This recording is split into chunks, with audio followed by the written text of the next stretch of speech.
नमस्कार, आप देख रहे हैं वीएनएम टीवी न्यूज स्टूडियो से। मैं हूं सपना। स्वागत है आप सभी का खबरों की दुनिया में। देश दुनिया और शहर जिलों की खबरों पर नजर डालें उससे पहले नजर आज की सुर्खियों पर। आइए देखते हैं आज की वीएनएम हेडलाइंस।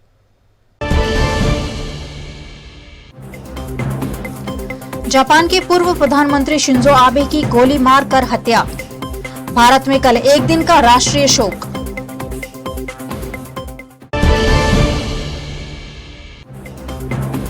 जीतू वाघानी के भावनगर के सरकारी स्कूल में बरसाती पानी का रिसाव, छात्रों को देनी पड़ी छुट्टी।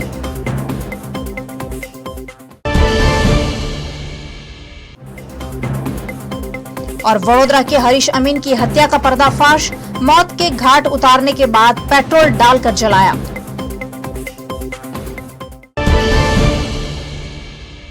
जापान के पूर्व प्रधानमंत्री शिंजो आबे पर चुनावी भाषण के दौरान एक पूर्व सैनिक ने गोलीबारी कर उनकी हत्या कर दी। आखिरकार जापान के पूर्व प्रधानमंत्री शिंजो आबे का निधन हो गया है। जापान के पूर्व प्रधानमंत्री शिंजो आबे की हत्या कर दी गई है। उन पर शुक्रवार सुबह नारा शहर में फायरिंग की गई थी। एक इलेक्शन कैंपेन के दौरान उन्हें 2 गोली मारी गई। नारा मेडिकल यूनिवर्सिटी हॉस्पिटल में आबे का इलाज चल रहा था। भारतीय समय अनुसार सुबह 8 बजे, जबकि जापान के समय के मुताबिक सुबह 11:30 बजे भाषण के दौरान आबे पर सभा में मौजूद एक हमलावर ने पीछे से गोलियां चलाई। उन्हें अस्पताल ले जाया गया। 6 घंटे बाद शिंजो ने आखिरी सांस ली। हमलावर को मौके पर ही गिरफ्तार कर लिया गया है। उसका नाम यामागामी तेत्सुया है। बताया जा रहा है कि 42 साल का यामागामी आबे की नीतियों से नाखुश था। आबे पर फायरिंग उस वक्त की गई जब वे चुनावी सभा को संबोधित कर रहे थे। इस दौरान फायरिंग की आवाज आई और आबे अचानक गिर पड़े। इस दौरान उन्हें दिल का दौरा भी पड़ा, जिसके चलते उनकी जान नहीं बचाई जा सकी। 6 घंटे तक लगातार अस्पताल में उनका इलाज चलता रहा, लेकिन शिंजो आबे नहीं बच पाए। 67 साल के शिंजो लिबरल डेमोक्रेटिक पार्टी से जुड़े हुए थे। 2006 से 2007 के दौरान वे प्रधानमंत्री रहे। इसके बाद 2012 से 2020 तक 8 साल वे प्रधानमंत्री रहे। उनके नाम सबसे लंबे समय तक प्रधानमंत्री पद पर रहने का रिकॉर्ड है। इससे पहले ये रिकॉर्ड उनके चाचा इसाकू सेतो के नाम था। शिंजो को आंत से जुड़ी बीमारी अल्सरटेटिव कोलाइटिस थी। इसकी वजह से उन्हें 2007 में प्रधानमंत्री पद से इस्तीफा देना पड़ा था। देश के प्रधानमंत्री मोदी के साथ भी आबे के अच्छे संबंध रहे। उनकी बनारस यात्रा और गुजरात यात्रा काफी चर्चित रही। 25 जनवरी 2021 को भारत ने आबे को पद्म विभूषण से सम्मानित भी किया था। गुजरात के भावनगर में राज्य के शिक्षा मंत्री जीतू वाघानी के निर्वाचन क्षेत्र में ही सरकारी स्कूल में पानी के रिसाव से छात्रों को स्कूल से छुट्टी दे दी गई है। ये जो तस्वीरें आप अपने स्क्रीन पर देख रहे हैं, वो गुजरात राज्य के शिक्षा मंत्री जीतू वाघानी के खुद के निर्वाचन क्षेत्र, जहां से वो चुनकर आए हैं, वहां के भावनगर के एक गांव की है। यहाँ बारिश होते ही स्कूल में से इतना पानी गिरने लगता है कि छात्रों को जबरन छुट्टी दे देनी पड़ती है। महुआ के कलसर गांव में बारिश के साथ ही प्राथमिक कन्या स्कूल के क्लासरूम में पानी रिसाव शुरू हो गया है, जिससे छात्रों को छुट्टी दे दी गई है। दरअसल कलसार प्राथमिक कन्या स्कूल में सिंटेक्स के 8 क्लासरूम बनाए गए हैं, जो खस्ता हाल हो गए हैं। 2 साल पहले ही नवनिर्माण के लिए टेंडर प्रक्रिया भी की गई है, लेकिन अब तक स्कूल का निर्माण नहीं हुआ है। ऐसे में पिछले कई सालों से मॉनसून के सीजन में बच्चों को जबरन छुट्टी देने की नौबत आ ही जाती है। पढ़े गुजरात बढ़े गुजरात का सूत्र तो गुजरात सरकार द्वारा बड़े पैमाने पर प्रचार प्रसार किया जाता है, लेकिन कैसे पढ़ेगा गुजरात और कैसे बढ़ेगा गुजरात, ये सवाल इस स्कूल की स्थिति देखकर हर किसी के मन में आ रहा है। पिछले दिनों आम आदमी पार्टी द्वारा गुजरात राज्य की बिगड़ती जा रही शिक्षा स्थिति और स्कूलों की स्थिति पर सवाल उठाए गए थे, जिस पर गुजरात राज्य के शिक्षा विभाग ने जवाब भी दिए थे। लेकिन इस स्कूल की स्थिति देखने के बाद गुजरात राज्य के शिक्षा विभाग के पास शायद ही कोई जवाब बचा हो। जैसे ही बारिश होती है, भावनगर के गांव की इस स्कूल में बच्चों की छुट्टी हो जाती है। ऐसे में इस स्कूल में पढ़ाई हमेशा ही हर बारिश में बाधित होती है। गुजरात के वडोदरा निकट शेरखी में अमीन ऑर्चिड फार्म के मालिक 68 साल के हरीश अमीन की मौत मामले ग्राम्य पुलिस ने आज पत्रकार परिषद का आयोजन कर ये हादसा नहीं सोची समझी साजिश होने का पर्दाफाश किया है। वडोदरा निकट भीमपुरा सिंदरोड रोड पर कुछ महीनों पहले वडोदरा पासिंग की इको कार जल गई थी, जिसमें ड्राइवर सीट पर बैठे हुए हरीश अमीन भी जलकर खाक हो गए थे। पहली नज़र में ये एक हादसा लगा था, लेकिन पुलिस की जांच में कई महीनों की तफ्तीश के बाद जिला एलसीबी ने मामले का पर्दाफाश कर दिया है, जिसमें हरीश अमीन से पैसे लेने वाले 2 भाइयों ने ही एक महिला और 3 और लोगों के साथ मिलकर इस हत्या को अंजाम दिया, जिस पर जिला पुलिस अधीक्षक रोहन आनंद ने जानकारी दी। હરેશભાઈ અમીન એમની ઘરે કામ કરતા 2 ભાઈઓ પ્રવીણ માલીવાડ અને ભરત માલીવાડ એ લોકો હરેશભાઈ અમીન પાસેથી મોટી રકમની લેવડ દેવડ કરી અને એ પણ બાતમી અમે લોકોને મળી આ રકમની ઉઘરાણી મરહૂમ હરેશભાઈ આ બંને ભાઈઓ પાસેથી કરતા હતા। પછી આ રકમ હરેશભાઈને પરત નહીં આપવું પડે એના માટે આ બંને ભાઈઓ પોતાના ગામ માળા મહુડામાં જઈને 3 બીજા માણસોને કોન્ટેક્ટ કર્યા, જેમનું નામ સુનિલ બારિયા, સોમાભાઈ બારિયા અને સુકામ ડામોર હતા। અને આ બંને ભાઈઓ એવી રીતે વાત કરી કે આ રકમ નહીં આપવું પરત નહીં આપવું પડે એના માટે મરહૂમ હરેશભાઈ અમીનને અમે લોકો મારી નાખીએ અને જે રકમ વધશે એમાં તમે 15 લાખ રૂપિયા આપવામાં આવશે। તો બનાવના દિવસે આ બધા લોકો ભેગા થઈને પહેલાં તો પ્રવીણ માલીવાડ એમની વાઈફ લક્ષ્મી માલીવાડ એ ઓર્ચિડ ફાર્મ ઉપર ગઈ, રેકી કરવા માટે ગઈ। આપ લોકોને ખ્યાલ હશે કે હરેશભાઈ અમીન આપણા ઓર્ચિડ ફાર્મમાં એકલા જ રહેતા હતા। તો આરોપીઓ પછી દિવાલ કૂદીને અંદર ગયા, પછી એમને પકડીને એ લોકો ઇકો ગાડીમાં બેસાડ્યા। એ ગાડીમાં બંને ભાઈઓ હતા અને જે 3 લોકો બહારથી આવ્યા હતા એમાં પણ 2 લોકો આ ગાડીમાં જ હતા અને એ લોકો પોતાની પણ એ ગાડી ભેગા લઈને આવ્યા હતા। તો પહેલાં એ લોકો શેરખીથી લઈને સિંગરોડ બાજુ ગયા અને ત્યાં એક જગ્યા રસ્તામાં ગાડીમાંથી કાઢીને હરેશભાઈને એક કોતરમાં લઈ ગયા અને ત્યાં પથ્થર અને લાકડાથી માર મારીને એમને બેભાન હાલતમાં કરી દીધા। પછી પરત એ લોકો ગાડીમાં એમને નાખ્યા અને લઈને પરત આવવાનું ચાલુ કર્યા, જ્યાં એ લોકો ગાડીને થોડા એક્સિડેન્ટલ જેવું મૂવમેન્ટ કરાવીને એક મોટી પાઇપલાઇન સાથે એ લોકો અટકાવી દીધા। પછી એ લોકો ઉતરીને મરહૂમ હરેશભાઈને નીચે પાછળવાળી સીટથી લઈને આગળવાળી સીટ પર બેસાડ્યા, ડ્રાઇવિંગ સીટ ઉપર, અને પાછળથી જો ગાડી આવતી એમાંથી એ લોકો પેટ્રોલ કાઢીને પછી એમના ઉપર નાખ્યા અને સળગાવી દીધું। આ પ્રકાર હરેશભાઈ અમીનનું મોત નિપજાવ્યું। અમે લોકો એના ઘરમાં કામ કરવા માણસોને ગુપ્ત રૂપે લાંબા ટાઈમથી વોચ કરતા હતા અને એમાં જે મેં વાત કરી એસઓજી એસઆઈ મુકેશભાઈ કંચનભાઈને બહુ મોટી હ્યુમન ઇન્ટેલિજન્સ મળી કે એ બંને ભાઈઓનું હરેશભાઈ સાથે મોટા નાણકીય લેવડ દેવડ હતા। આ ક્લુ ઉપર અમે લોકો કામ કરાવવાનું ચાલુ કર્યા। ચૂંકી એ મોટું ફાર્મ હતું, એ લોકો ઘણા કામ કરતા હતા। માનો સાફ સફાઈનું કામ થઈ ગયા, હરેશભાઈનું ડોગ સ્ટોક્સ પણ ત્યાં હતા, એનો પણ એ લોકો રક્ષમાલ કરતા હતા, પ્લસ હરેશભાઈનું ખેતી હતી, પ્લસ હરેશભાઈનો જેટલા નાણકીય વ્યવહાર હતા, માનો બીજા લોકોને પૈસા ઉઠીને આપવાના હોય, સુપર વગેરેને પૈસા આપવાના હોય, એ બધું એક જાતનું સુપરવાઇઝર તરીકે એ બંને ભાઈઓ કામ करता। 24 साल रिश्ता वीएनएम टीवी से, रिश्ता विश्वास का। सत्य जरूरतों का गुलाम ना बन जाए, ये जिम्मेदारी है हमारी।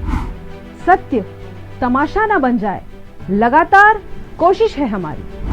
सच का सच, झूठ का झूठ, नहीं छोड़ेंगे कोई कसर। हम है आपकी आवाज, दोनों पलटों पर होगी बराबर नजर। बच्चे हैं देश का भविष्य, उनको देंगे नया आकार, नए भारत का होगा सपना साकार।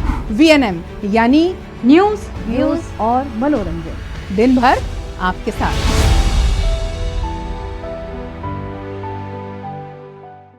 वडोदरा में थोड़ी सी बारिश और पोलो ग्राउंड निकट की राजस्तंभ सोसाइटी में फिर एक बार जलभराव से स्थानीय निवासी परेशान हो रहे हैं। वडोदरा के वार्ड नंबर 13 में हर साल जलभराव से नागरिकों को समस्या का सामना करना पड़ता है। इस बार भी कुछ ही घंटों की बारिश में वार्ड नंबर 13 की राजस्तंभ सोसाइटी में पानी भर गया है।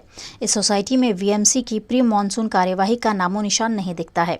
1 इंच बारिश में ही यहाँ पानी भर जाने से लोग परेशान हो रहे हैं, जिस पर स्थानीय नगर सेवक बालू सुरे ने आपत्ति जताई।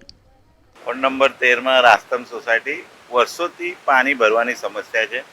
थोड़ा दिवस अगाऊ आपना माध्यम से अमे रजूआत करी थी कि अमरा विस्तार में कोई जातनी प्री मोन्सून की कामगीरी नहीं करवामां आई। तमे जोई शको 1 इंच वरसाद पड्यो छे ने घूंटण सुधी पानी भराई गयेलुं अमरा विस्तार में।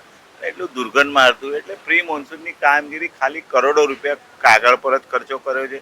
वरसादी कास नवी बनाई है। सोसायटीना आगेवानो प्रमुखश्रीए पण वर्षोथी 20-20 वर्षथी सत्ता पर बैठेलाओने रजूआत करे छे, पण आ लोकोनी निष्काळजीना लीधे कोई जातनी कामगीरी न करवाना लीधे सोसायटीना 2 થી 3 હજાર परिवारोने लोकोना घरोमां 4-4, 5-5 फूट पानी भराई जाए, लोकोने लाखों रुपयानुं दर वर्षे नुकसान थाय।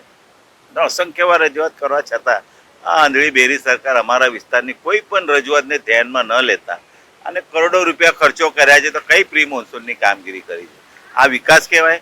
આ વિકાસ કહેવાય ભારતીય જનતા પાર્ટીને? તમે જોઈ શકો એક જ ઇંચમાં પાણી ભરાઈ ગયું છે. એવી એવી વાતો કરતા હતા કે આખા વડોદરા શહેરમાં કોઈ જગ્યાએ એક ટીપું પાણી નહીં ભરાય. પ્રી મોન્સૂનની કામગીરી ખૂબ સારી કરી છે એવા ચેરમેન શ્રી બોલતા હતા, મેયર શ્રી કહેતા હતા. પણ જો પરિસ્થિતિ તો એવી છે, એક જ ઇંચમાં આવી પરિસ્થિતિ છે. કદાચ વધારે 5-6 ઇંચ વરસાદ પડશે તો અમારા વિસ્તારના લોકોની શું હાલત થશે? એટલે આ જે સત્તા પર બેઠેલા છે મોટા મોટા આગેવાનો, મેં એ જ કહેવા માંગીએ છીએ કે વહેલી તકે જે પણ કંઈ કામગીરી કરવી હોય સ્માર્ટ સિટીની વાતો પછી કરજો, પણ પહેલાં જે કંઈ લોકોને મૂળભૂત સુવિધા છે એનું ખાસ ધ્યાન રાખીને પાણીનો નિકાલ કરવામાં આવે એવું અમારી। ईद उल अजहा यानी बकरी ईद का त्योहार नजदीक है। ऐसे में मुस्लिम बंधु उत्साह के साथ कुर्बानी के लिए बकरों की खरीदारी कर रहे हैं। इस्लाम धर्म में ईद उल अजहा यानी बकरी ईद एक प्रमुख त्योहार है। 12वें महीने की 10वीं तारीख को इस पर्व को ईद उल अजहा के रूप में मुस्लिम समुदाय द्वारा मनाया जाता है। ये पवित्र त्योहार रमजान महीने के खत्म होने के 70 दिन बाद मनाया जाता है।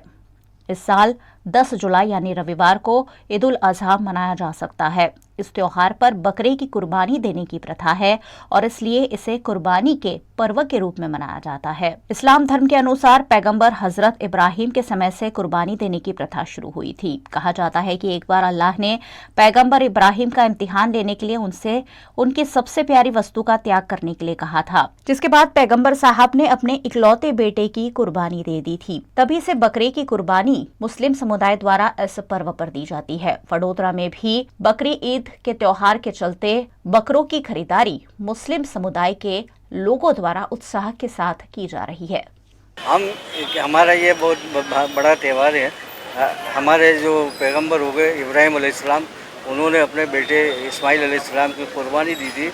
उस कुर्बानी को याद करते हुए हम ये बकरों की कुर्बानी कर रहे हैं और ये त्यौहार मनाते हैं।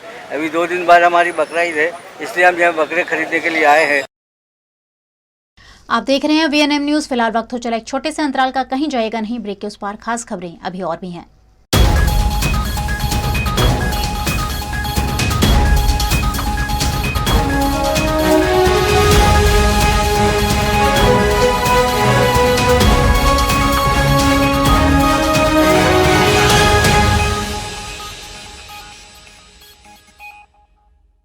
વડોદરાના વિદ્યાર્થીઓ માટે ખુશખબર, Kanan.co હવે વાસણા ભાયલી રોડ પર ઇનોગ્રલ ઓફરમાં વિદ્યાર્થી મિત્રોને તમામ કોચિંગ સર્વિસીસ પર ફ્લેટ 25% ડિસ્કાઉન્ટ સાથે કેનેડા, UK, US માટે એડમિશન ફેસિલિટી તો ખરી જ। તો આજે જ સંપર્ક કરો અથવા વધુ જાણકારી માટે વિઝિટ કરો Kanan.co। Third floor, Florence Excellence beside Bright Day CBSE School, Vasna ભાયલી મેઇન રોડ, વડોદરા। વડોદરાના ઘણા વિસ્તારો જેમ કે અકોટા, માંજલપુર, અલકાપુરી, મકરપુરા વગેરે વગેરે વિસ્તારોના લોકો ચિંતામાં છે। આ ચિંતાનું કારણ છે વડોદરાના લોકોમાં વધતી ઈર્ષા। જી હા, અને આ ઈર્ષાનો સ્ત્રોત છે તરસાલી એરિયામાં આવેલ રેઝિડેન્શિયલ પ્રોજેક્ટ દર્શનમ પ્લેસ। ઘણી બધી એમિનિટીઝથી ભરપૂર આ 2 અને 3 BHK પ્રોજેક્ટ બની ગયો છે નવા ઘર શોધવાવાળા લોકો માટે એક અનોખો અવસર। पिताजी, ये मुझे कहीं नहीं ले जाते, चॉकलेट आइसक्रीम नहीं खिलाते, कहते बचत नहीं, बड़े पेट्रोल के दाम, मेरा जीना हुआ हराम।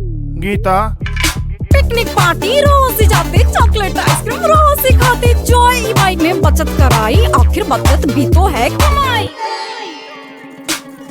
यह है जॉय ई बाइक, जितनी दौड़ेगी उतनी बचत जोड़ेगी। आज ही घर लाएं और बचत कमाएं। जॉय ई बाइक। 24 साल रिश्ता VNM TV से, रिश्ता विश्वास का। सत्य जरूरतों का गुलाम ना बन जाए, ये जिम्मेदारी है हमारी। सत्य तमाशा ना बन जाए, लगातार कोशिश है हमारी। सच का सच, झूठ का झूठ, नहीं छोड़ेंगे कोई कसर। हम है आपकी आवाज, दोनों पलटों पर होगी बराबर नजर। बच्चे हैं देश का भविष्य, उनको देंगे नया आकार, नए भारत का होगा सपना साकार। VNM यानी न्यूज, व्यूज और मनोरंजन, दिन भर आपके साथ।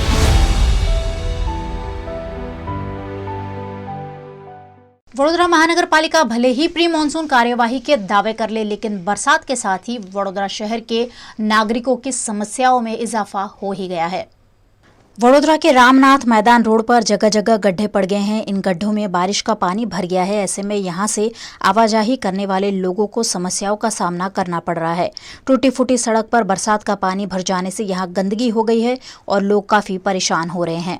આ તો બહુ વર્ષોથી છે, અમે અહીં રામનાથમાં રહીએ છીએ, કેટલા વર્ષથી અહીંયા આગળ આવીને આવી પોઝિશન છે, બધી ગટરો ભરાય છે, આ નવનાથમાં એકનાથ છે, અમે કેટલી અહીંયા આગળ રજૂઆત કરીએ પણ કોઈ જોવા માટે આવતું નથી અને આવું નવું પાણી ભરાઈ જાય છે, કેટલી પબ્લિક અહીંયા આગળ સ્લીપ પણ ખાઈ જાય છે, અમારે જાતે ઊભા કરવા પડે છે અને અહીંયા કોઈ જોવા માટે આવતું નથી। ये तो हर साल का प्रॉब्लम है, थोड़ी सी बारिश गिरती है और ये सब पानी पानी हो जाता है और खड्डे हो जाते हैं, किसको करने जाएंगे।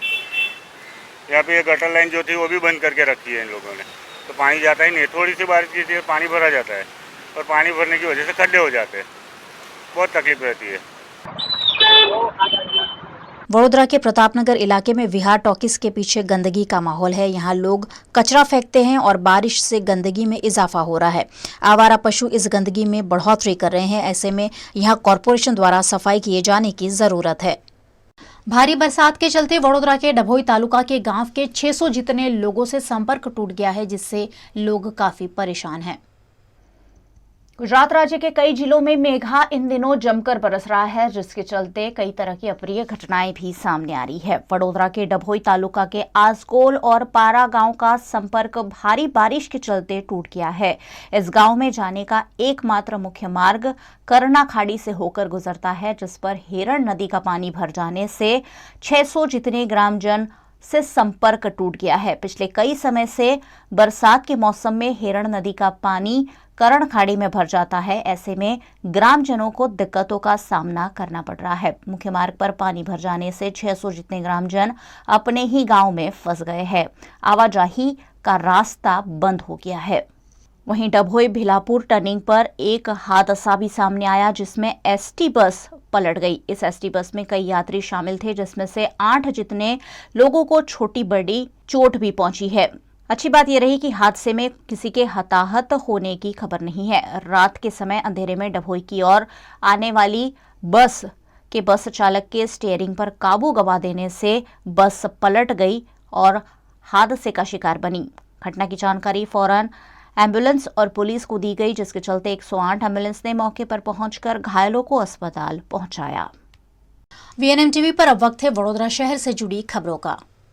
वडोदरा की एमएस यूनिवर्सिटी में आंतरिक गुटबाजी और राजनीति का भोग कॉमर्स फैकल्टी के डीन केतन उपाध्याय बने हैं। कॉमर्स फैकल्टी के डीन केतन उपाध्याय के अचानक इस्तीफे से यूनिवर्सिटी का माहौल गर्मा गया है। वाइस चांसलर को कॉमर्स फैकल्टी में केतन उपाध्याय के इस्तीफे की वजह बताया जा रहा है, लेकिन फैकल्टी के डीन ने इस्तीफे की वजह उनके निजी कारण बताए थे।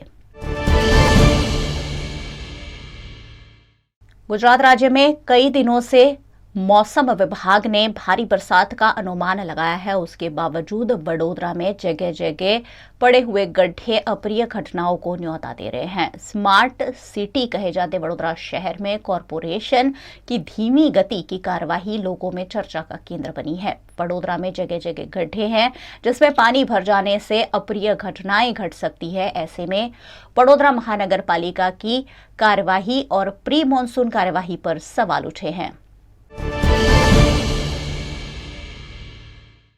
वडोदरा शहर में पिछले कई दिनों से गर्मी का और उमस का माहौल देखने मिल रहा है। मॉनसून के प्रारंभ के बावजूद वडोदरा शहर में ठीक से बारिश नहीं बरसी थी। ऐसे में बीती रात से वडोदरा के आसमान में मॉनसून के बादल छाए हुए हैं। पिछले कई घंटों से वडोदरा शहर में लगातार बारिश बरस रही है, जिससे माहौल काफी खुशनुमा हो गया है और गर्मी से लोगों को राहत मिली है। लगातार बारिश के चलते वडोदरा के काशी विश्वनाथ तालाब का जलस्तर भी बढ़ा है, जिससे राजस्तंभ सोसाइटी में रहने वाले निवासियों को जल भराव की चिंता सता रही है। वडोदरा में पिछले दिनों गोत्री हाई प्रोफाइल दुष्कर्म केस काफी चर्चा में रहा था। इस मामले के आरोपी राजू भट्ट ने एक बार फिर से जमानत पर मुक्ति की याचिका सेशंस कोर्ट में दायर की है। पुलिस ने आरोपी को जमानत नहीं देने पर कोर्ट में एफिडेविट किया था। दरअसल LLB में पढ़ाई करने वाली छात्रा के साथ दुष्कर्म कर समाज विरोधी काम को अंजाम दिया गया होने की बात पुलिस द्वारा कही गई थी, जिसके चलते आरोपी राजू भट्ट पिछले कई दिनों से जेल में बंद है। वडोदरा के कमाटी बाग जू में पिछले कई सालों से हिमालयन भालू लोगों में आकर्षण का केंद्र बना हुआ था। साल 2008 में कमाटी बाग में हिमालयन जू को लाया गया था, जिसकी उम्र 33 साल थी।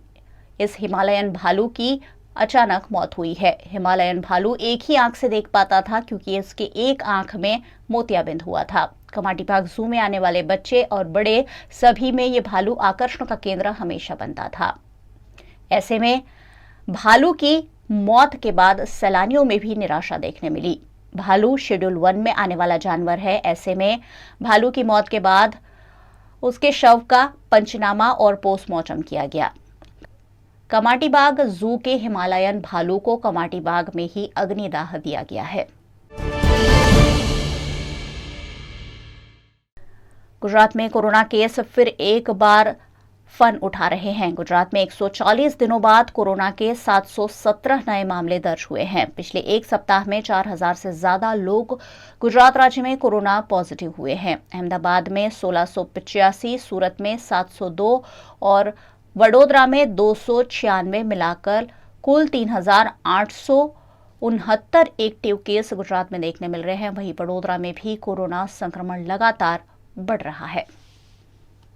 गुजरात के भावनगर में अच्छी बरसात हो रही है, जिससे नदी नाले तालाब सब कुछ उफान पर है। गुजरात के भावनगर के मेथड़ा में बनाया गया बंधारो ओवरफ्लो हो गया है। किसानों ने खुद मेहनत से नदी का मीठा पानी समंदर में बह जाने से रोकने के लिए और समंदर का पानी किसानों के खेत में न भर जाए, इसलिए ये बंधारो बनाया था, जो पिछले बारिश में धुल गया था। लेकिन किसानों द्वारा उसकी मरम्मत कर फिर से उसे बनाया गया है, जो अब बारिश के चलते ओवरफ्लो हुआ है। गुजरात के भावनगर में ऊपरी इलाकों में भारी बरसात के चलते बोर तालाब भर गया है। भावनगर में बारिश की रिमझिम फुहारें लगातार जारी है। कई ग्रामीण इलाकों में बरसात दर्ज हो रही है, जिसके चलते बोर तालाब भर गया है। इस तालाब के भर जाने से भावनगर के निवासियों में खुशी का माहौल है। गुजरात के जामनगर के कालावड़ में एक स्कूल बस पानी के तेज बहाव में बह गई, जिसमें फंसे हुए 9 बच्चों को मशक्कत के साथ उनका रेस्क्यू किया गया। गुजरात में इन दिनों भारी बरसात का माहौल देखने मिल रहा है, जिसके चलते कई नदी नाले उफान पर है। ऐसे में कई अप्रिय घटनाएं भी सामने आ रही है। जामनगर के कालावड़ के नाना वडाला गांव में पानी के तेज प्रवाह के बीच निजी स्कूल की एक बस अचानक पलट गई, जिससे तहलका मच गया। गांव के लोगों ने कालावड़ फायर ब्रिगेड के सहयोग से बस में फंसे सभी छात्रों, ड्राइवर और टीचर को सुरक्षित रूप से निकाल लिया। दरअसल गांव वालों ने पहले ही बस के ड्राइवर को आगाह किया था, लेकिन फिर भी उसने छात्रों की जिंदगी को खतरे में डालते हुए तेज गति से बह रहे पानी में बस चलाने की लापरवाही दिखाई और बस दुर्घटना का शिकार बनी। ये तो गनीमत रही कि बस में सवार सभी लोग बाल बाल बच गए, वरना ये दुर्घटना काफी बड़ी हो सकती थी। 24 साल रिश्ता VNM टीवी से, रिश्ता विश्वास का। सत्य जरूरतों का गुलाम ना बन जाए, ये जिम्मेदारी है हमारी। सत्य तमाशा ना बन जाए, लगातार कोशिश है हमारी। सच का सच, झूठ का झूठ, नहीं छोड़ेंगे कोई कसर। हम है आपकी आवाज, दोनों पलटों पर होगी बराबर नजर। बच्चे हैं देश का भविष्य, उनको देंगे नया आकार, नए भारत का होगा सपना साकार। VNM यानी न्यूज, व्यूज और मनोरंजन, दिन भर आपके साथ।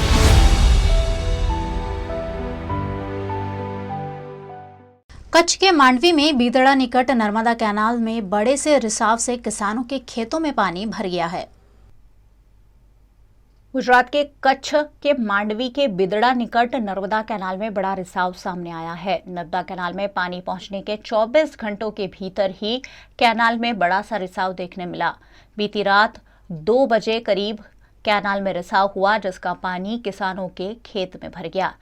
यह रिसाव बीदड़ा के भानातर वाड़ी इलाके में देखने मिला।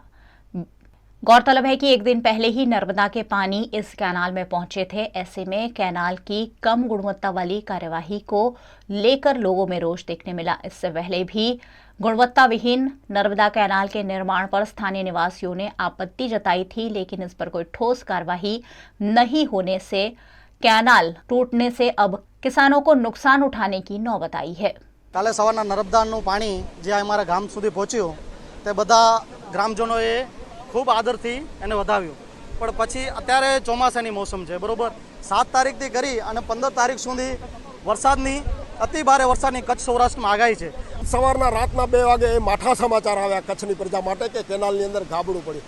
આશંકા તો હતી, વહેલેથી હતી કે કંઈક નવા જૂની થશે, કારણ કે કામ ચાલુ હતું। એ વખતથી અમે બૂમો પાડતા હતા કે ભ્રષ્ટાચાર ચાલુ છે થાય છે, પણ આ ખાડા કાન કરી અને કામ પૂર્ણ કર્યું। એ આ કામ હજી 2 વર્ષ રહીને થાત, પણ ઉપર ઇલેક્શન છે, ચૂંટણી છે, એટલે રાત દિવસ એક કરીને કામ પૂરું કર્યું। તેમાં ક્યાંય પણ ગુણવત્તા જોવામાં નથી આવી એમ અમે નથી કહેતા। આપ નજર સામે જોઈ રહ્યા છો, આ છે એનું કામ જે કર્યું છે। 2 ફૂટનો હજી ફ્લોથી કેનાલ વહેવાનું ચાલુ કર્યું અને ગાબડું પડ્યું। 2 મીટરની फ्लो वहवामां जाए तो 1 इंच पर केनाल हाजी न रहे। वडोदरा के हरणी में ब्राइट स्कूल जीएसईबी यूनिट द्वारा छात्र संगत चुनाव में जीते छात्रों का शपथ ग्रहण समारोह आयोजित किया गया। वडोदरा के हरणी में स्थित ब्राइट स्कूल जीएसईबी में पिछले दिनों छात्र संघ के चुनाव आयोजित किए गए थे, जिसमें 1200 जितने छात्रों ने वोट कर अपने लीडर्स का चुनाव किया है। Head boy, head girls, science leader और स्कूल कैप्टन जैसी 4 पोस्ट के लिए चुनाव कराए गए थे, जिसमें प्रतिनिधियों का चयन हुआ है। इन सभी छात्र प्रतिनिधियों का शपथ ग्रहण समारोह आयोजित किया गया। ब्राइट डे स्कूल में आयोजित इस कार्यक्रम में एमएस यूनिवर्सिटी के मेडिकल कॉलेज के सेनेट सदस्य Vijay Singh Rathore, bright day school के managing trustee Jiral Shah, principal Uma Vatsalya और शिक्षक और छात्रों की उपस्थिति रही। આજે મારી સ્કૂલમાં ઇલેક્શન્સ થયા હતા। એ ઇલેક્શનમાં હું હેડ ગર્લ બની છું અને મને બહુ જ ખુશી થાય છે। અમારી સ્કૂલ એવરી યર ઇલેક્શન્સ રાખે છે, જેમાં 4 પોસ્ટ હોય છે, head boy, head girl, school captain, science leader.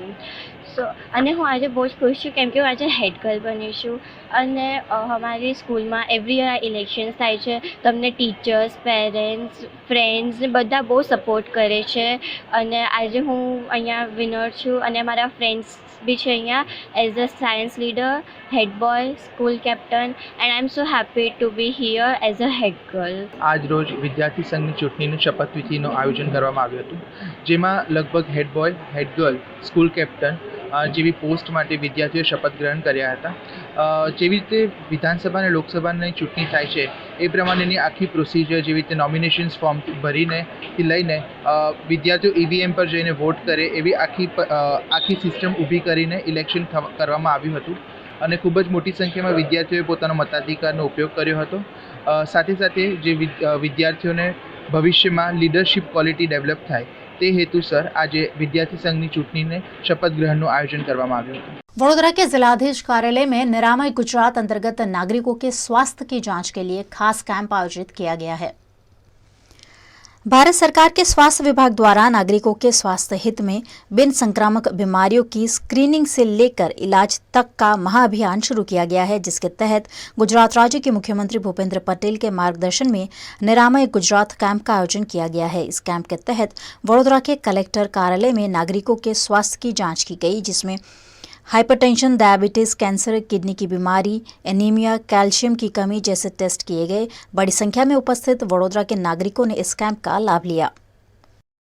Vadodara के उत्कर्ष स्कूल में आयोजित छात्र प्रतिनिधि के इलेक्शन में जीते हुए छात्रों का गोत्री के पुलिस इंस्पेक्टर के हाथों सम्मान किया गया। गुजरात के वडोदरा शहर के दिवालीपुरा, गदापुरा इलाके में उत्कर्ष छात्रालय है, जहां छात्र प्रतिनिधियों का चुनाव आयोजित किया गया। गोत्री पुलिस स्टेशन के पीआई वीआर वाणिया को इस मौके पर आमंत्रित कर चुनाव में जीते हुए हेड बॉय, हेड गर्ल समेत के विजेताओं का सम्मान कराया गया। गोत्री पुलिस थाने के पीआई वीआर वाणिया ने बच्चों को प्रोत्साहन देने के आशय से उनका सम्मान कर उन्हें अच्छे लीडर बनने की प्रेरणा दी। મને જુનિયર વાઇસ કેપ્ટન ગર્લનું પદ મેળવ્યું છે। હું શાળામાંના દરેક પ્રવૃત્તિમાં પોતાનું યોગદાન આપી તે શાળાના સંચાલનમાં મદદ કરીશ। આજ રોજ ઉત્કર્ષ વિદ્યાલય ખાતે સારા પંચાયતનું જે ઇલેક્શન થતું હોય છે એનો આજે ડિક્લેરેશન હતું અને સાથે સાથે શપથવિધિ હતી. એ સમારોહમાં મને આજે આમંત્રણ આપ્યું હતું અને ખરેખર અહીંયા આવી અને હું એક આનંદ અને ગર્વની લાગણી અનુભવું છું કે ઉત્કર્ષ વિદ્યાલય એક પહેલી એવી વિદ્યાલય હશે કે સંપૂર્ણ લોકશાહી ઢબે આ જે પ્રતિનિધિઓ છે એની ચૂંટણી કરે છે અને આ લોકોને ચૂંટે છે અને એ લોકોને શાળાનું જે સંચાલન સોંપતા હોય છે અને સાથે સાથે મારા હસ્તે એ લોકોને બેજ આપી અને એમનું સન્માનિત કરવામાં આવ્યું અને તમામને હું જે ભારત દેશ એ લોકશાહી ઢબે ચાલતો દેશ છે અને લોકશાહીના મૂલ્યો જે જળવાય અને આ ચૂંટણી કેવી રીતે થાય છે એ આખી સંપૂર્ણ ચૂંટણી પ્રક્રિયાની પણ એ લોકોને ખ્યાલ આવી ગયેલો છે અને સાથે સાથે તમામ ચૂંટાયેલા જે પ્રતિનિધિઓને છે મેં ખૂબ ખૂબ અભિનંદન પાઠવ્યા છે અને ભવિષ્યમાં ભારતના જે દેશના ભાવિ નાગરિકો છે અને દેશનું ભાવિ પણ એમના હાથમાં રહેલું છે. એટલે ભવિષ્યમાં જ્યારે પણ એ લીડર બને ત્યારે જે લોકશાહી જે મૂલ્યો છે એ જળવાય રહે અને એવા પૂરા પ્રયત્ન કરે એ માટે એમને અપીલ કરવામાં આવે. 24 साल रिश्ता वीएनएम टीवी से रिश्ता विश्वास का. सत्य जरूरतों का गुलाम ना बन जाए, ये जिम्मेदारी है हमारी. सत्य तमाशा ना बन जाए, लगातार कोशिश है हमारी. सच का सच, झूठ का झूठ, नहीं छोड़ेंगे कोई कसर. हम है आपकी आवाज, दोनों पलटों पर होगी बराबर नजर. बच्चे हैं देश का भविष्य, उनको देंगे नया आकार, नए भारत का होगा सपना साकार. वीएनएम यानी न्यूज, व्यूज और मनोरंजन, दिन भर आपके साथ.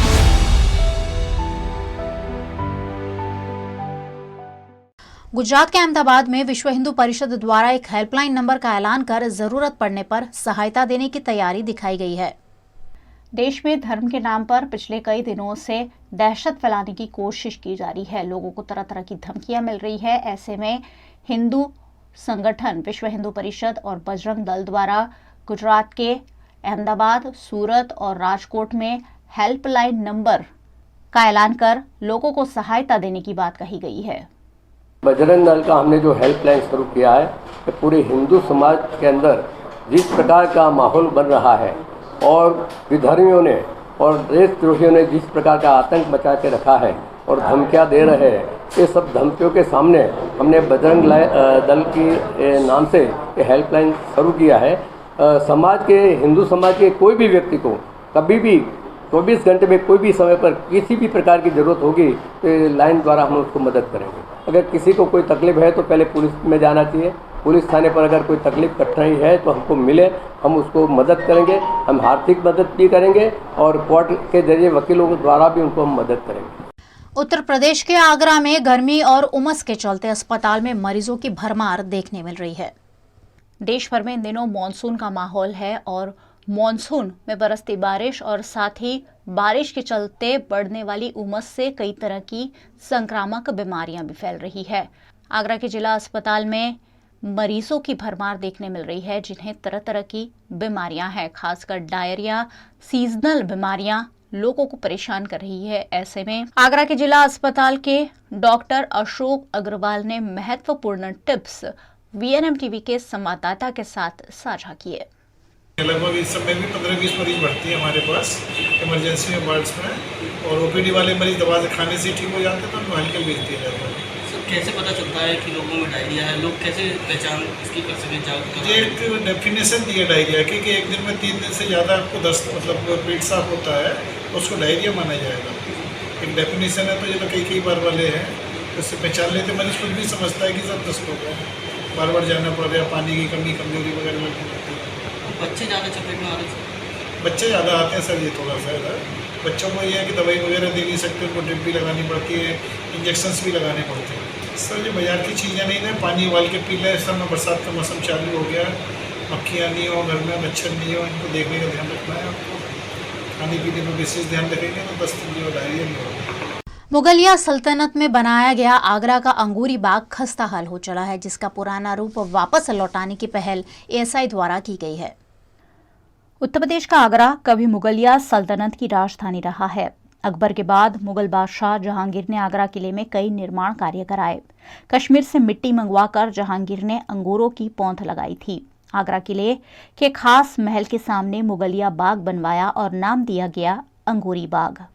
वक्त बदला और वक्त बदलने के साथ अंगूरी बाग की पहचान बदलती रही, मगर अब एक बार फिर भारतीय पुरातत्व सर्वेक्षण यानी ASI की पहल से अंगूरी बाग मुगलिया रंगत में दिखाई देने लगा है। दरअसल जहांगीर को कश्मीर से बेहद लगाव था। मुगल बादशाह जहांगीर कश्मीर में खूब वक्त बिताता था। जहांगीर को कश्मीर के सेब और अंगूरों के बाग बेहद पसंद थे। शायद यही वजह थी कि उसने आगरा किले में भी कश्मीर के पेड़ और पौधे लगाने की योजना बनाई। कश्मीर से मिट्टी मंगवाकर बाग में अंगूर की बेलें लगवाई। नाम दिया गया अंगूरी बाग। इसे खास महल के सामने लगवाया गया था, मगर वक्त बदला और हालात भी बदल गए। कहते हैं कि अंगूरी बाग को अंग्रेजों के शासनकाल में सबसे ज्यादा नुकसान पहुंचा और फिर धीरे धीरे अंगूरी बाग अपना स्वरूप खोता चला गया। इसी अंगूरी बाग को पुराना स्वरूप देने के लिए ASI ने खास पहल शुरू की है, जिस पर अधीक्षण पुरातत्वविद राजकुमार पटेल ने जानकारी दी। वो एक बहुत इंटरेस्टिंग एविडेंस है जो आगरा किले के अंदर अंगूरी बाग का हिस्सा है। उसमें किनारे किनारे पे पत्थर की जालियां लगी थी जिनके सहारे अंगूर की बेल चढ़ाई गई थी, इसलिए उसको अंगूरी बाग के नाम से जाना जाता है। और जो कुछ पुराने ब्रिटिश पीरियड के फोटोग्राफ में उसमें ये चीज़ें दिखाई देती हैं।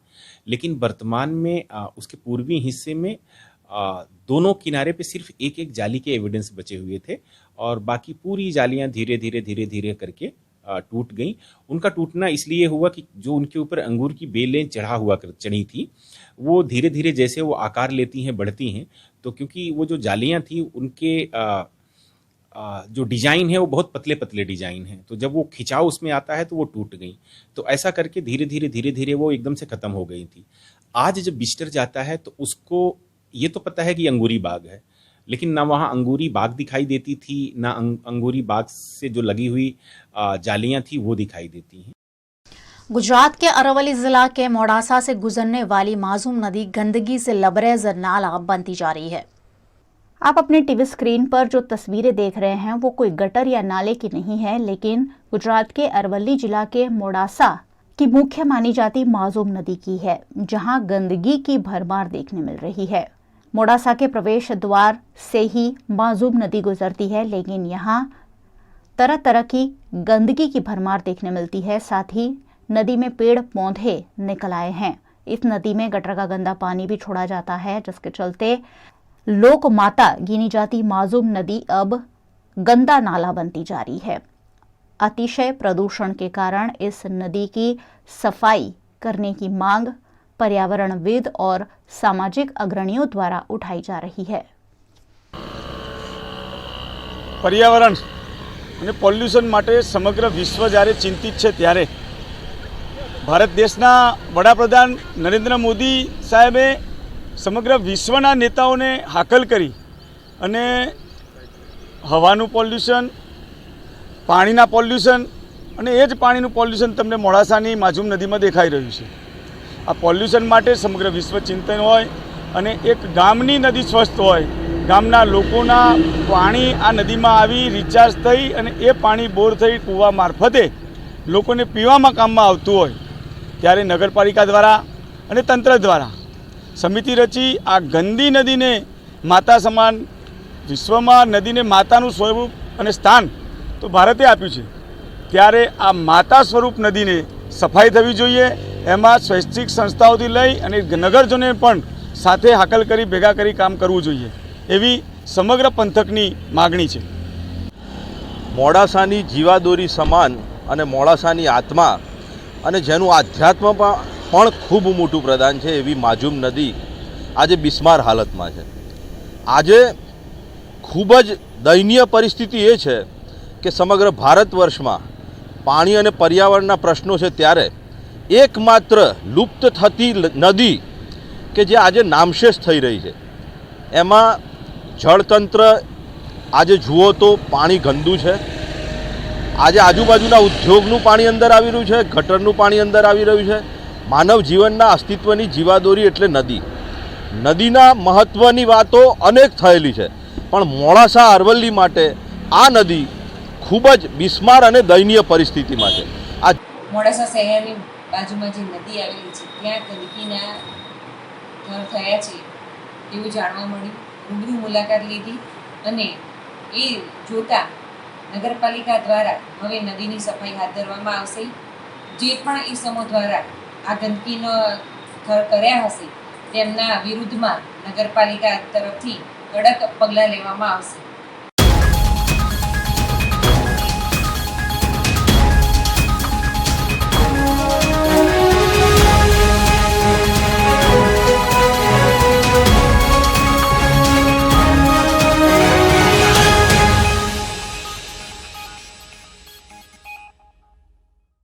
न्यूज़ स्टूडियो से ये थी अभी तक की खबरें. VNM टीवी की सभी खबरें आप YouTube, Facebook, Instagram के अलावा OTT प्लेटफॉर्म पर भी लाइव देख सकते हैं. आप Dailyhunt, Jio TV, Vodafone TV, Rock TV और जॉय टीवी पर 24 घंटे देख सकते हैं VNM की खबरें. तो देखते रहिए VNM न्यूज़. मुझे दीजिए इजाज़त. नमस्कार.